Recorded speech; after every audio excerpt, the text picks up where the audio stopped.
উনি সফরে বেরিয়েছেন হাদিস কালেকশনের জন্য। প্রচন্ড শীতের রাত,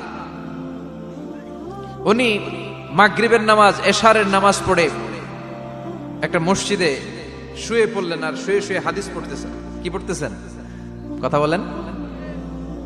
আর মনে মনে ভাবলেন রাতটা মসজিদে কাটায় দিই, ফজরের নামাজ পড়ে আবার বেরোবো। কিন্তু দারোয়ান এসে বলে মসজিদে থাকতে পারবেন না, ওঠেন।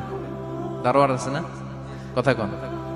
আহমদ ইবনে হাম্বল বললেন আমি শুধু রাতটা থাকতে চাই, আমি তো ফজরেরও মুসল্লি, ফজর নামাজ পড়বো তো এই মসজিদে, আমার থাকতে দাও। দারোয়ান তো দেয় না, কেনা মসজিদে থাকার জায়গা না, যান মিয়া।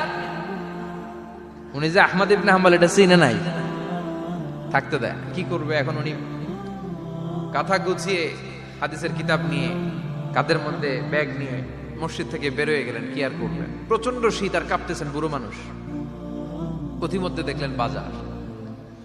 বাজার একজন খাব্বাজ, শাবুন খাব্বাজ, যুবক রুটি বিক্রেতা। সে রুটি বিক্রি করে, চুলার মধ্যে রুটি সেকে। সে যে সালাম দিল আসসালামু আলাইকুম, যুবক বলে ওয়ালাইকুম আসসালাম। আহমদ বিন হাম্বল